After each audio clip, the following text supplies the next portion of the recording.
Usapan po natin ngayon ay tungkol sa pagkaroon ng mais. Ano po ba ang nilalaman ng ating paksa? Una, ano ba itong FAO o Fall Armyworm? Ano ito kikilalanin? Dalawa, saan ang gagaling at kailan at saan kumalat ang peste na to? Tatlo, ano bang mga halaman na kinakain ito bukod sa mais? Apat, paano kontrolin sa pamagitan ng IPM? Bakit ba tinawag na Fall Armyworm ang peste na to? Fall, kasi nung umatake ito ay matindi sa Amerika, ay panahon ng taglagas o fall sa English. Doon ang kauna-unahang pagsiklab o outbreak na itala sa mundo. Kaya tumatak ang pangalan na ito. Bakit armyworm? Kasi parang army. Kung umatake sila ay maramihan o laksa-laksa. Ang madaanan ay siguradong salanta. Saan galing ang scientific name na Spodoptera frugiperda? Ang Spodoptera ay hango sa Greek word spodos. Ang ibig sabihin ay wood ash at Latin word na terra. Ang ibig sabihin ay wings o pakpak. Yung pakpak kasi ng FAO moth ay kulay abo. Yung frugiperda naman. Ang frugiperda ay Latin word. Ang ibig sabihin ay lost fruit. Naangkop talaga sa mapabinsalang peste. Dahil pag ito ay umatake, halos ubusin ang buong halaman. Ano ang life cycle ng peste na to o yugto ng buhay niya? Abot sila ng mahigit 1 buwan. Nagsisimula sa pagsisiping ng lalaki at babaeng paru-paro. Tapos doon ay nangingitlog ang babaeng paru-paro ng 50 hanggang 200 itlog per mass, egg mass.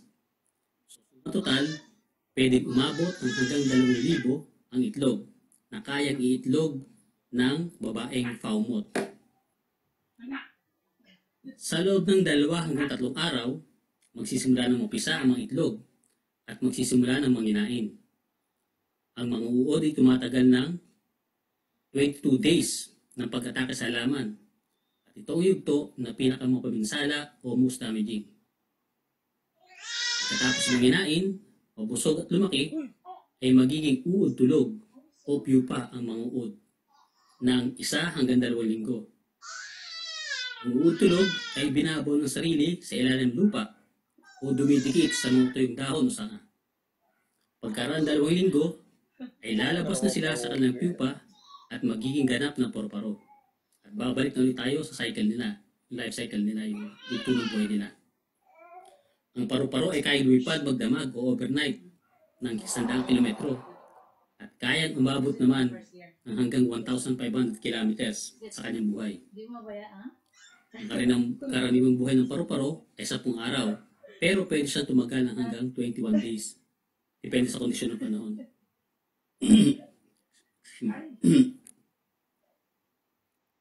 Okay, puntahan po natin. Paano po ba natin makikilala ang peste nito? Yung pag-uod o yung larva? Una, tingnan po natin ang palatandaan na letter Y o inverted Y sa ulo. Ang palatandaan ay mapusyaw na trapezoid na spot sa gitnang bahagi ng katawan nito. Tingnan din po natin yung hulihang buntot o yung tail end. Kita po natin dun yung 4 na square spot. Uli, ang mga uod po nito ay may smooth o makinis na katawan. Excuse me. At kailan po ba ito nagsimula? Saan? Alat. Unang na-report sa Amerika noong 1797. Lipas ng mahigit 200 taon, ay na-report naman sa Africa noong 2016. Lipas naman ng 2 taon, nagsimulang kumalat naman sa Asia noong 2018.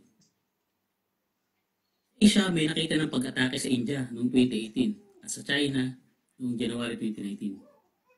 Pagkalipas ng halos karating taon, na-report naman sa Taiwan, sa Korea at Pilipinas noong June 2019. Anong sumunod na buwan, July 2019, sa Japan naman. Excuse me. Mga FAO moth, mga peste na to ay mabilis lumipad. Mabilis rin magpalipat-lipat ng lugar. dahil dinadala sila ng hangin. Kaya nilang lumipad ng 100 kilometro magdamag. Sa tao ay para kang bumiyahe ng halos 2 oras mula Lipa, Batangas hanggang Valenzuela City.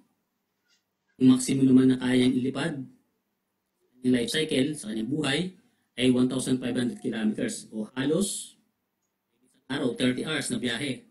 Mula Samar lang naman hanggang Pagudpud, Ilocos Norte. Malayo-layo po yan.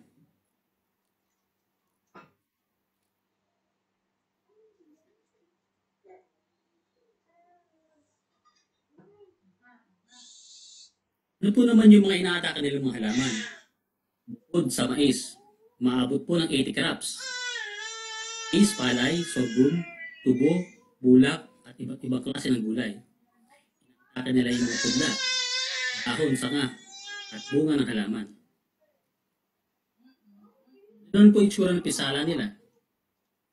Yung unang damage niya, yung unang pinsala, ay makikita po natin na parang windows o bintana. Ito po ay resulta ng panghinain ng maliliit pa na uod. Ang pinsala naman sa wall ay makikita ang frost o pupo sa labas. Sa labas ng bunga o sa labas ng stem. At kung bubuksan po natin yon, makikita po natin doon ang uod na nanghihinain. Dito po sa tangkay o sa stem, makikita po natin na may butas. Ito po, makikita natin sa picture, yung pong bunga ng mais, talagang may butas. Nasa loob po yung peste.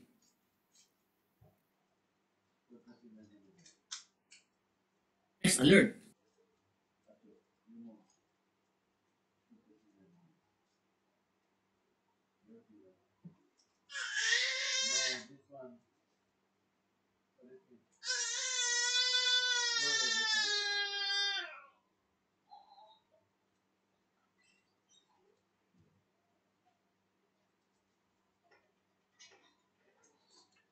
Right. Noisy.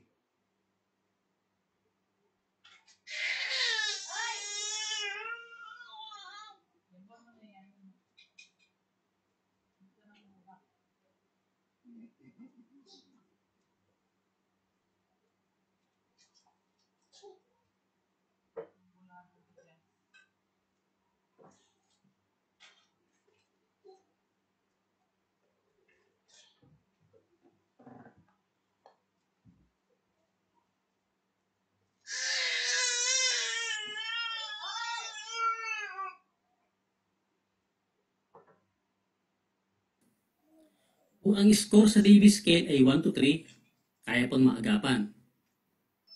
Umabot ang 4 to 9, ay mahirap na kontrolin ng PAW. Kaya napaka-importante ng early monitoring. Pinakit ang senyales ng PAW ay pagbigay alam sa mga technician. LGU, Municipal Office, Provincial Agricultural Office, at sa mga technician east-west. Ano po ba katindi itong pinsala ng FAO sa ibang bansa? India lang naman ay 170,000 hectares. Sa Sri Lanka, 41,000 hectares. Cambodia, 10,000 hectares. At sa China, mahigit 300 na hektarya. Umabot naman ng 1.3 billion US dollars ang pinsala sa Africa kaya sa FAO. Ano po tayo sa pag-control kung paano po natin kontrolin yung mga pest nito? Ano po natin ang IPM? Ano po ba yung IPM? English, ang IPM is an ecosystem approach, crop production and protection that combines different management strategies and practices to grow healthy crops and minimize the use of pesticides. Ano po importante ang IPM? Una, napapangalagaan ito ang ating kapaligiran. Dalawa, nakakagawa tayo ng ligtas at de kalidad na ani. At pangatlo, napapanatili ang pagkita sa bukid. Ano ba talaga yung pinakalayunin ng IPM? Layunin po talaga ng IPM ay maitaas ang responsableng paggamit ng pestisidyo. Gamit lang pag kailangan. Ito na epektibo kung kailangan. Tignan ang iba't ibang alternatibo at tignan ang nangyari pagkatapos. O yung mga iba't ibang pamaraan ng IPM. Una, yung pong prevention, yung cultural na tinatawag. Pumili ng angkop na lugar, yung walang history ng FAO, walang history ng peste. Dapat panatilihing malinis ang crop field at ugaliing magpalit-palit ng itinatanim, hindi lang puro mais. Avoidance, physical, mechanical. Dun, gumamit ng mulch, traps, yung mga bitag, at magdamo na madalas. Monitoring, biological. Gumamit ng mga kaibigang insekto, predators, parasitiko at kaibigang mikrobyo at maliliit na bulate o sa Ingles, sinatawag natin nematodes. At yung pong panghuli, yung suppression, yung chemicals na lagi natin nasabi, last resort. Pestisidyo sa insekto, damo at mga amag.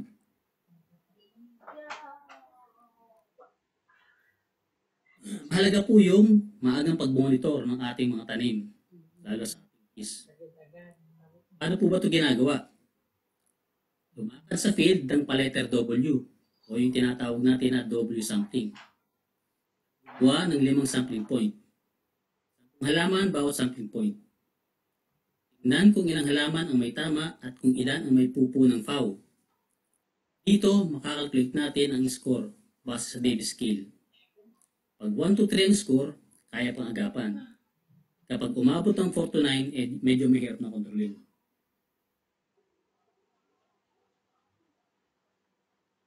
Ang method natin ng monitoring ay yung paggamit ng pheromone trap. Yung pheromone trap ay nagtataglay ng chemical kung saan inaakit po dito yung mga lalaking paru-paro. So pag naakit po yung lalaking paru-paro at natrap po sila dito sa ating solution, mamamatay po sila. So pag walang lalaki, hindi makakapag-mate ang lalaki at babae, so walang itlog. So walang next generation ng mga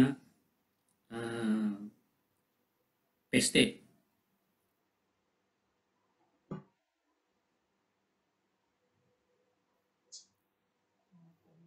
Ito po yung tinatawag na push-pull technology. Nagtanim po tayo ng desmodium sa pagitan ng mais, ay tinataboy pala yung insekto mula sa mais. Kasi nagtataglay ng chemical ang desmodium na ayaw ng insekto. Kaya tinawag na push. Ang pull, pag nagtanim po tayo ng napier grass, inaakit naman niya ang insekto papunta sa damo na ito. Kaya napapangalagaan natin ang mais. Maaari huwag po tayong mag-intercrop ng kalabasa sa mais dahil kinakain din po ito ng FAO. At pag nagtanim po tayo ng cowpea at legumes, huwag po tayo mag-spray. Panatilihin din po natin malinis ang ating field. Lagi po tayo magdamo. Dahil ito po mga damo, nagiging pugad po ito ng mga pesting uod. Napaka-importante din po ng timing ng pagtatanim. Mataas ang pinsala ng peste kapag late ang pagtanim natin o kapag tag-init. Kasi pag tag-init, pag tag-tuyot, mahina ang mais. Inan din kung magtanim tayo ng iba't ibang halaman. At pagdami ng mga iba't ibang tanim, kasama ng mga puno, ay mas kukunti ang pinsala ng mga peste ito. Mga puno kasi ay nagiging tirahan ng mga ibon paniki na siyang kumakain naman sa mga uod.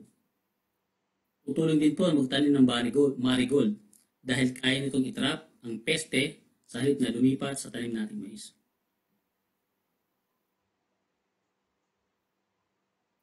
Kontrol ng peste, pwede po tayong gumamit ng physical o cultural. Ito po yung tinatawag nating durugicide o tiericide.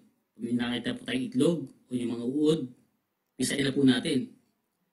Pwede rin po tayong gumamit ng putik o kaya lupa o kaya sand. Ibubuhos lang po natin dun sa pinaka-wall. Kasi po pag ibinuhos po natin yan at nandun yung mga peste, mamamatay po sila. Lupa po naman, pwede po tayo mag-araro ng malalim para ma-expose yung mga pupa o ifnad o bahain natin yung field para malunod ng pupa. Siyempre, pwede rin natin pulutin ang mga pupa at durugin. Tapos na po yung anihan natin, yung tira-tira natin ng mga pinag-anihan, mga plant parts, yung mga fruits, mainam po nating tanggalin at ibaon sa lupa para di na kumalat pa ang peste.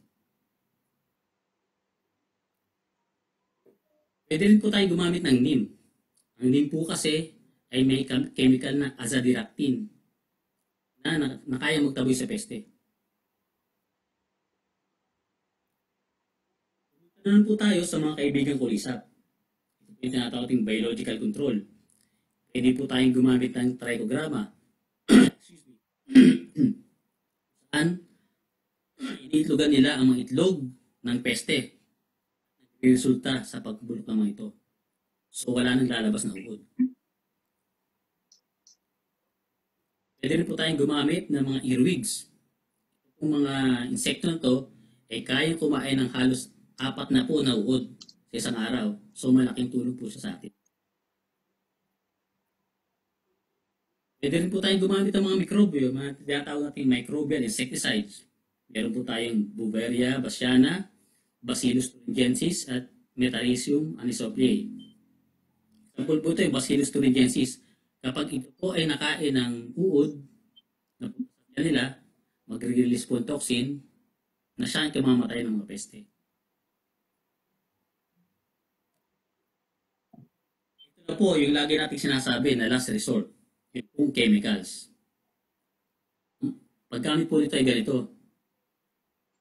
Tandaan po natin na ang paggamit ito ay masama sa mga kaibigan natin kulisap. Gamit po nito, tingnan natin ang AI o active ingredient na makikita sa harap o likod ng botelya ng chemical. Pwede kasi na parehas ang AI, pero magkaiba ng brands. Ang madalas na paggamit ng mga chemical na may parehas na AI o mode of action ay nakakapagpabilis ng pagiging resistant o immune ng mga peste.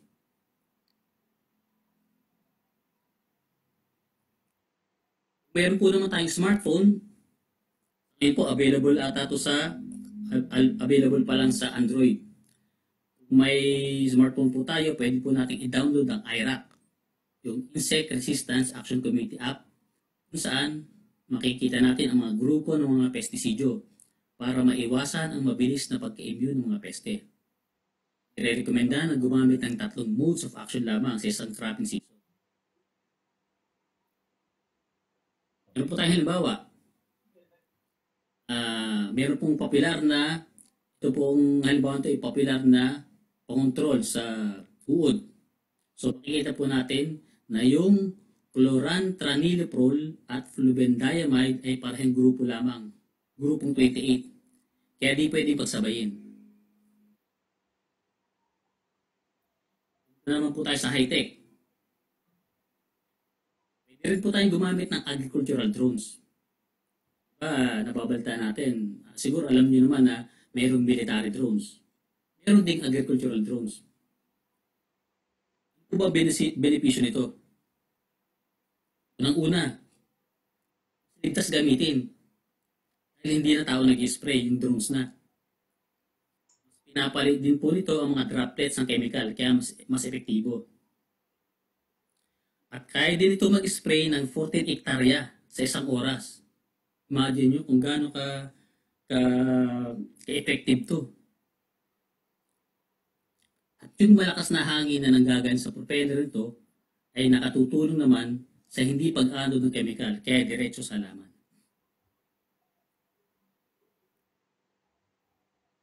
Itong memo galing sa FPA, paggamit po ng chemicals, nirelease po ito ng FPA para sa, specifically po para sa FAO. Ito po ay lagi namin sinasabi na last resort kapag hindi na naging epektibo yung mga nabanggit natin kanina na cultural, biological. Panghuli, kaya po yung nabanggit kanina, parehas lang ang rekomendasyon ng East-West at ng NCPC tungkol sa IPM. Cultural, biological, at ang panghuli chemical. Yan po, salamat po at pagka nagulay, your plant's health in our hands.